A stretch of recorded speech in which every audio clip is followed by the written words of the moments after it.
Clapping एक बार जोरदार, जबरदस्त, सभी की सभी।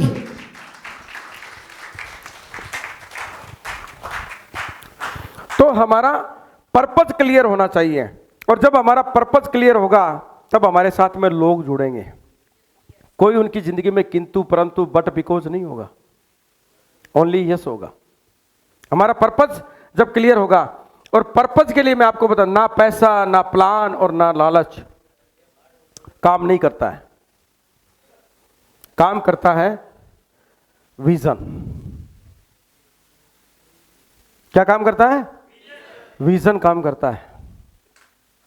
और जब हमारे पास में विजन होता है, और जब विजन का रीजन हम रखते हैं, तो मैं आपको एक छोटी सी चाय के बारे में एक चीज समझाना चाहता हूं। एक एग्जाम्पल, चाय ठेले पर 10 रुपए में मिलती है ना, और वही चाय एक होटल में 50 रुपए में मिलती है।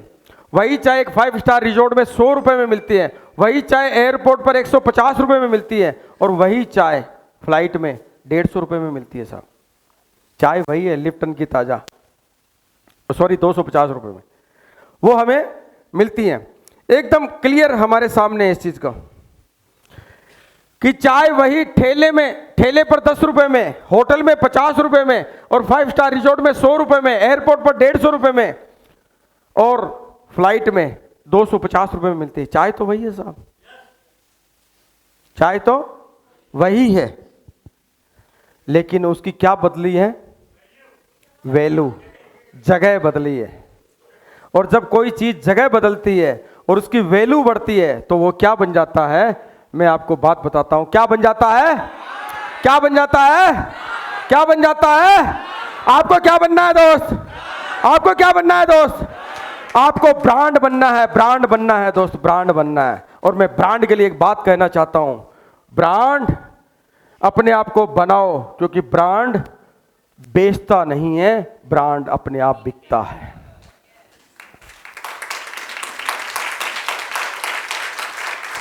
ब्रांड बेचता नहीं है साहब, ब्रांड अपने आप बिकता है। किसी को खुशी की, अगर मान लीजिए कि वो बैग चाहिए, किसी को चश्मा चाहिए, वो लेके आएगा। रेबन का चाहिए तो वो लेकर के आएगा। रेबन वाला घर पे आपके पेपर नहीं डाल के जाता कि मेरे वाला खरीद लो, वो एक ब्रांड है साहब, है ना। BMW का, आपके पास BMW वाले सेल्समैन नहीं आएंगे, वो एक ब्रांड है। हमें जाना होगा। आईफोन अगर आपको खरीदना है तो हमें ढूंढना होगा। नाइकी के अगर आपको कपड़े चाहिए, शूज चाहिए, तो हमें उसके पास जाना होगा, क्योंकि ब्रांड बेचता नहीं है, ब्रांड बिकता है साहब। बात समझ में आई? आपको क्या बनना है? आपको क्या बनना है? ब्रांड बनना है। आप अगर वैल्यू को क्रिएट करेंगे, और वैल्यू की मैं आपको अगर बात समझाऊं और समझ में आ जाएगी कि जैसी करेंगे संगत वैसी हो जाएगी रंगत, है ना। तो हम अगर वैल्यू को क्रिएट करेंगे तो हमारी वैल्यू बढ़ेगी, और ब्रांड को हर कोई अफोर्ड नहीं कर सकता साहब। कितने लोग बैठे हैं जिनके पास आईफोन है? समझ रहे हो आप? सन्नाटा क्यों है भाई? बात समझ में आई? बात समझ में आई? बात समझ में आई? कि ब्रांड की वैल्यू क्रिएट होता है। ब्रांड को हर कोई अफोर्ड नहीं कर सकता, हर कोई ब्रांड को खरीद नहीं सकता साहब। जब हम अपने आप को ब्रांड बनाएंगे ना, तब हम दोस्त कामयाब होंगे। हमें क्या करना है? अपनी वैल्यू को बढ़ाना है साहब, एक इमेज क्रिएट करनी है। और जब हम इमेज क्रिएट करते हैं, तो मैं आपको बताता हूं, ब्रांड कभी प्रोडक्ट नहीं बेचता है, वो क्या बेचता है? फायदे बेचता है साहब। ब्रांड कभी प्रोडक्ट नहीं बेचता है, उसका तरीका अलग है, वो हमेशा उसके फायदे बेचता है साहब। वो अपना विजन बेचता है कि उसके पास नई टेक्नोलॉजी है, नया कुछ डेवलप उसने किया है, नई कुछ इजाद किया है। वो ब्रांड उसके फायदे बेचता है। और मैं आपको बताना चाहूंगा, सेल, क्योंकि अमीर कैसे कौन बनता है? खरीदने वाला या बेचने वाला? अमीर कौन बनता है? खरीदने वाला या बेचने वाला? बेचने वाला। और बेचने में कभी शर्म मत करना। और अगर आपको शर्म आ जाए, प्लान देते समय, प्लान के फायदे बताते समय, प्रोडक्ट देते समय, प्रोडक्ट के फायदे बताते समय, तो मैं एक व्यक्ति का नाम बताना चाहूंगा और उस जैसे कई और इंडस्ट्रियलिस्ट मौजूद हैं। मैं आपको बताना चाहूंगा कि टाटा 1 करोड़ रुपए की गाड़ी भी बनाता है ना। टाटा 1 करोड़ रुपए की गाड़ी बनाता है ना। वही टाटा 5 रुपए किलो का टाटा नमक भी बेचता है दोस्त। उसे शर्म नहीं आती बेचते हुए।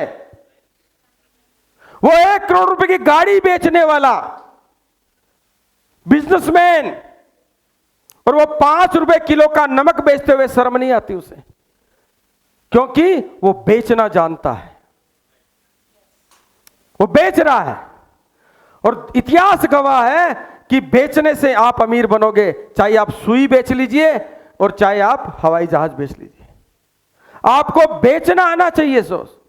अगर आप अमीर बनोगे और अमीर बनना चाहते हो, अमीर बनाना चाहते हो, तो बेचना सिखा दो, बेचना सिखा दो, बेचना सिखा दो, बेचना सिखा दो। बेचना आना चाहिए।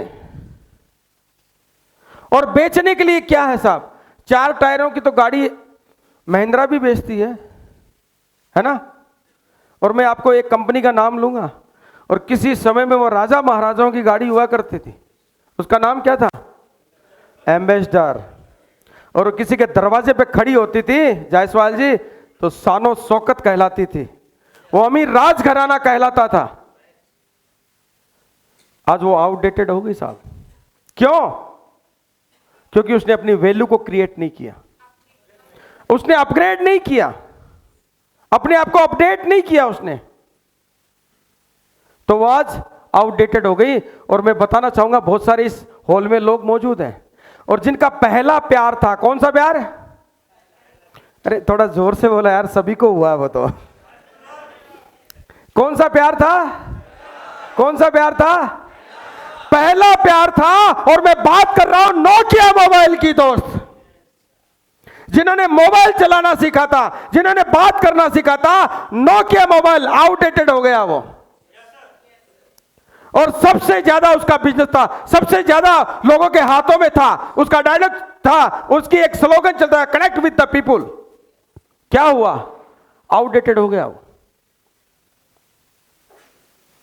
और अभी की बात है, कोई पुरानी नहीं है ज्यादा। और इस हॉल के अंदर जो 35 से 40 साल के बीच में बैठे हैं, 30 साल से बहु, सब लोगों ने नोकिया का इस्तेमाल किया हुआ है। सबने किया हुआ ना। सब अपने अपने आपको पहला प्यार याद आ रहा है ना। और जब मैंने पहला प्यार बोला तो आप कहां चले गए थे, स्कूल या कॉलेज या गली में? अरे इतने हंस रहे हो तो हंस के तालियां भी बजा दो यार, है ना। तो यही चीज होती है कि ब्रांड अगर बनना होता है तो हमें उसकी कनेक्टिविटी को समझना होगा और हमें सेल करना होगा। और सेल हमें दोस्त प्रोडक्ट नहीं, उसका सॉल्यूशन, उसका बेनिफिट बेचना आना चाहिए। बात तो नोकिया से ही कर सकते थे सर। नोकिया ने कभी आपको कहा क्या टावर नहीं है साहब? और नोकिया तो एक ऐसा मोबाइल था, एक बार चार्ज कर लो साला 1 महीने तक चलता था। चलता था ना, चलता था ना। इतनी ताकत थी उसमें, और बात होती थी ना एकदम अच्छे से, होती थी ना। लेकिन सैमसंग क्यों चला और नोकिया क्यों मार्केट से आउट हो गया? क्योंकि सैमसंग ने अपने अपग्रेड वर्जन के फायदे बताने शुरू कर दिए कि आप इससे फोटो भी खींच सकते हो, किसी को फोटो भेज भी सकते हो, वीडियो कॉल भी कर सकते हो। क्या किया? फोन तो वही था, मोबाइल। नोकिया और सैमसंग लिखते तो मोबाइल ही है ना। अब सैमसंग का कोई कम पढ़ा लिखा आदमी श्याम सिंह पढ़ ले तो उसका कोई इलाज नहीं है ना। लेकिन सैमसंग ने क्या किया था? फायदे बेचने शुरू किए साहब, और सबसे ज्यादा उसकी मार्केट कैप है आज, है ना। क्योंकि उसने फायदे बेचे, सॉल्यूशन बेचा। बहुत सारे लोग मोबाइल से बात कर रहे थे तो सोचते थे यार कैसे मैं जिससे बात कर रहा हूं उसकी क्या मैं कब शक्ल देख सकता हूं, कब उसको अपनी फोटो खींच के भेज सकता हूं, है ना। क्या दिया? सॉल्यूशन दिया। और उसके फायदे बेचे। तो आपको क्या बेचना है, प्रोडक्ट या फायदे? आपको क्या बेचना है, प्रोडक्ट या फायदे? फायदे बेचोगे, कहते हैं ना फायदे में जब कायदे में रहोगे तो फायदे में रहोगे, है ना। हमें क्या करना है, हमें फायदे बेचने हैं साहब। और जब हम फायदे बेचते हैं तो मैं आपको यहां पर एक चीज में समझाना चाहूंगा कि ब्रांड कैसे बने, उस पर फोकस कीजिएगा।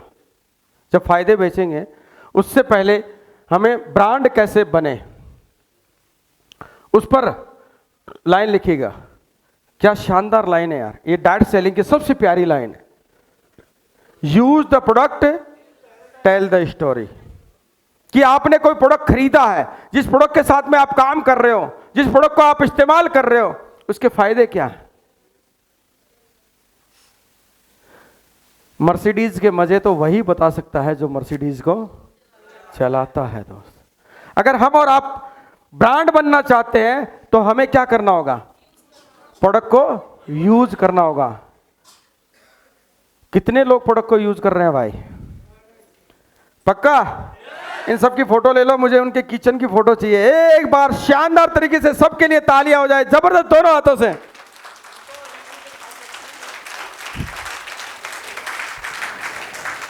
Use the product tell the stories, ये डायरेक्ट सेलिंग की सबसे प्यारी लाइन है साहब। कि हमें प्रोडक्ट का सबसे पहले इस्तेमाल करना है और उससे हमें क्या फायदा मिला, हमें उससे आगे बढ़ना है। प्लान को पहले